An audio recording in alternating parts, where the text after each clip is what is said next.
అమ్మాను, ఎక్కడమ్మా ఎక్కడమ్మా నా పిల్లలు? వాళ్ళని ఎప్పుడెప్పుడు చూస్తానని అర్థంగా ఉంది. చెప్పమ్మా చెప్పమ్మా, నా పిల్లలు ఎక్కడ?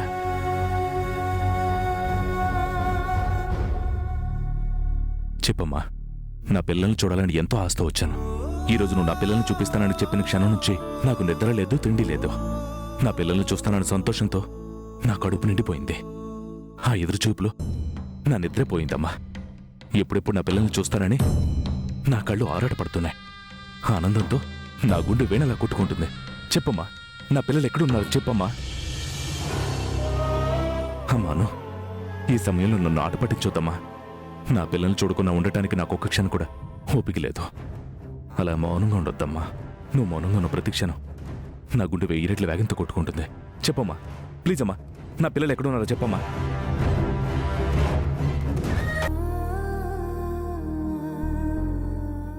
రేయ్, ఎక్కడున్నారా? నేను మీ నాన్న వచ్చాను. చాలా సంవత్సరాల తర్వాత మొట్టమొదటిసారిగా మిమ్మల్ని కలవడానికి వచ్చాను. దయచేసి దాగుడు మూతలు నాతో ఆడద్దు. ఎక్కడున్నారా? ఒక్కసారి బయటకు వచ్చి నాకు కనిపించట్రా. మిమ్మల్ని ఈ చేతులతో నా దగ్గరే తీసుకుని ఈ గుండెలకు హత్తుకోవాలనుందిరా. ఒక్కసారి ఎక్కడున్నా బయటికి రండ్రా. రండ్రా, మిమ్మల్ని మనసారా ముద్దు పెట్టుకోవాలనుంది. రే, ఎన్నో సంవత్సరాల నుండి మీకోసం ఎదురు చూశాన్రా. ఇంకా మీకోసం ఎదురు చూసే ఓపిక నాకు లేదు. ఒక్కసారి నా కోసం బయటికి రండ్రా. ప్లీజ్ రా, రండ్రా. మీ నాన్న కనిపించండిరా. ఇంకా మిమ్మల్ని చూడకుండా నేను ఉండలేను. ఒకసారి రండ్రా, ప్లీజ్ రా. రే, ఎక్కడున్నా రండ్రా. ఈ నాన్నని చూడడానికి రండ్రా. ఒక్కసారి బయటకు వచ్చి మీ మొక్కలు చూపించట్రా. మిమ్మల్ని దగ్గరికి తీసుకుని మిమ్మల్ని ఎత్తుకుని ముద్దు పెట్టాలనుంది. ఒక్కసారి బయటికి రండి, ప్లీజ్ రా.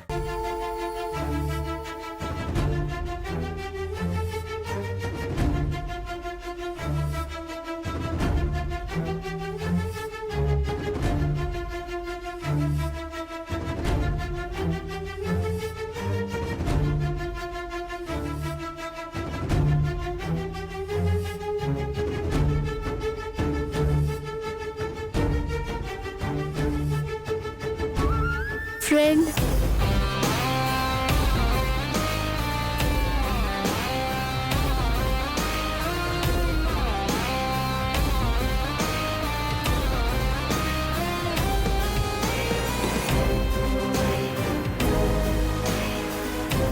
పుట్టిన దగ్గర నుండి ఇప్పటి వరకు మిమ్మల్ని చూడలేదని మీ నాన్న ఎంత బాధపడుంటాడు. మీరు కలుస్తున్నారని తెలిసి మిమ్మల్ని చూడలేక ఆ తండ్రి ఎంత ఆరాటపడుంటాడు. మీరు కలవలేకపోయేసరికి ఎంత నిరాశపడుంటాడో ఒక్కసారి ఆలోచించావా? తండ్రిని కొడుకులా ప్రేమతో కలవాలి కానీ పరాయి వాళ్లలా కండిషన్స్తో కాదురా. మీరు జరిగిపోయిన దాని గురించి ఈ రోజు గురించి ఆలోచిస్తున్నారు తాతగారు, కానీ నేను భవిష్యత్తు గురించి ఆలోచిస్తున్నాను. అంటే నేను ఒక్కసారి కొడుకుగా పరిచయం అయితే అమ్మ చెప్పినట్టు మాయతో ఆయన దగ్గరికి తీసుకునే ప్రయత్నం చేస్తారు. అది కాదు కదా మనకు కావాల్సింది. అందుకే ఆయన ఎలాంటి వారో, ఆయన ప్రవర్తన ఎలా ఉంటుందో, ప్రేమ ఎలా ఉంటుందో తెలుసుకోవాలని నిర్ణయించుకున్నాను. అతని గురించి తెలిసాక కొడుకుగా పరిచయం చేసుకోకూడదని డిసైడ్ చేసుకున్నాను. ఇందులో నాకైతే ఏం తప్పు కనిపించడం లేదు. ఇన్ని రోజులు దూరంగా ఉన్న నాన్నతో కలిసిపోవాలంటే ఆయన ఎలాంటి వారో తెలుసుకోవాలి కదా. చూసావా తాతయ్య, వీడు నాన్నకి పరీక్షలు పెడతాడట. నాన్న ఎలాంటి వాడు తెలుసుకొని అమ్మకి కొడుకులా పరిచయం చేసుకుంటాడంట. ఇది కరెక్టేనా తాతయ్య? అసలు అన్నయ్య కరెక్ట్ కాదు తాతయ్య. వీడి ఆలోచన తప్పు, వీడు చేసేది తప్పు. ఎప్పటికీ నాన్నని అమ్మని కలవనివ్వడు, నన్ను నాన్నని కలవనివ్వడు, మనం కుటుంబంలోకి నాన్నని రానివ్వడు. ఏదో ఒకటి చేసి చెడగొడతాడు. అన్నయ్య మంచివాడు కాదు, చీటర్ చీటర్. అమ్మా, నువ్వు ఆవేశపడకమ్మా. అనవసరంగా మీ ఇద్దరు గొడవ పడకండి. ఈ విషయం మీ అమ్మకి తెలిస్తే తట్టుకోలేదు, అక్కడ మీ నాన్న తట్టుకోలేడు. ఇంతటితో ఈ విషయం వదిలేయండి. ఈ విషయం మీ అమ్మకి తెలియనీయకుండా జాగ్రత్త పడండి. రామ్మా, నువ్వురా.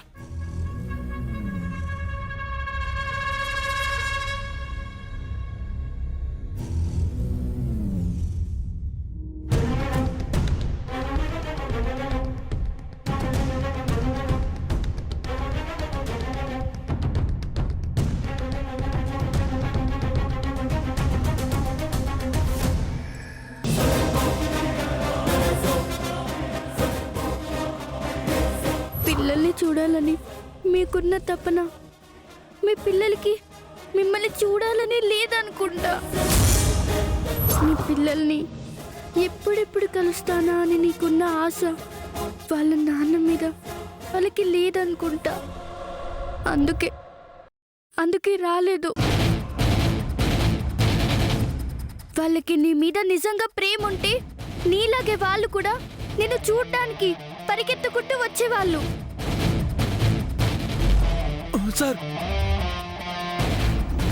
సార్ సార్ సార్ ఏంటి సార్ ఈ పిచ్చి పని?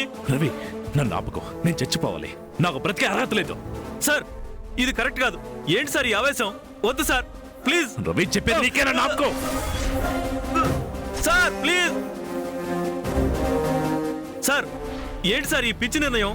రవి, నా మీనమ్మ నా నుంచి దూరమైనప్పుడే నేను చచ్చిపోవాలి. కానీ ఏ రోజైనా నా పిల్లల్ని నేను చూసుకుంటానని ఆశతో బతుకుతున్నాను. ఈ రోజుతో ఆశ కూడా చచ్చిపోయింది. నాకు బ్రతికే అర్హత లేదు. నేను చావాలి. సార్ ఏంటి సార్ ఈ పిచ్చి నిర్ణయం? పిల్లలు కనపడలేదని చావాలనుకోవడం కరెక్ట్ కాదు సార్. ఎందుకు సార్ ఇలా మూర్ఖంగా ప్రవర్తిస్తున్నారు? ఇప్పుడు మీరు చచ్చిపోవాల్సినంత అవసరం ఏమొచ్చింది సార్? అప్పుడే జీవితం అయిపోయిందా? అరే, ఈ రోజు పిల్లలు కలిసే అవకాశం రాలేదని చచ్చిపోవడం ఏంటి సార్? మీరు చాలా మందికి సలహాలు చెప్పేవాళ్ళు, ఎంతో మందికి ఆదర్శంగా నిలిచిన వాళ్ళు. అలాంటి మీరే ఇలాంటి పని చేస్తే ఎలా సార్?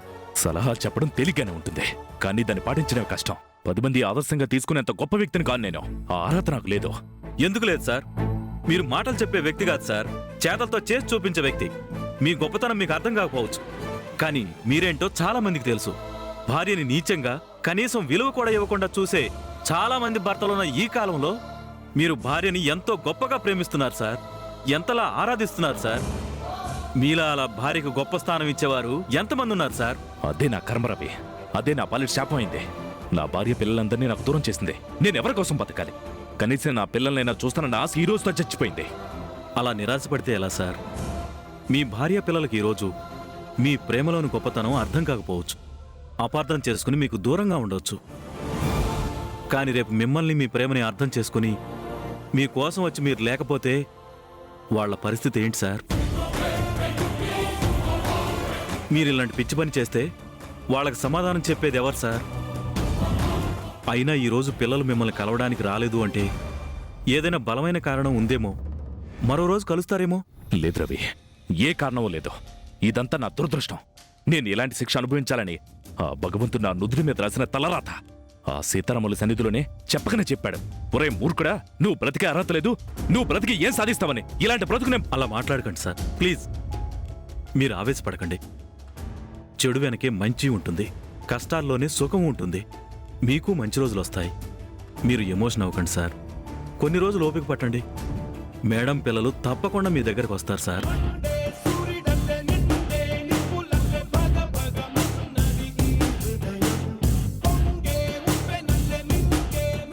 జైని పోలీస్ ఆఫీసర్ అనవసరంగా కొడుతూ ఉంటే నేను అడ్డు వెళ్ళాను. కోపంతో తోస్తే దెబ్బ తగిలింది. శ్రీరంగ అంట.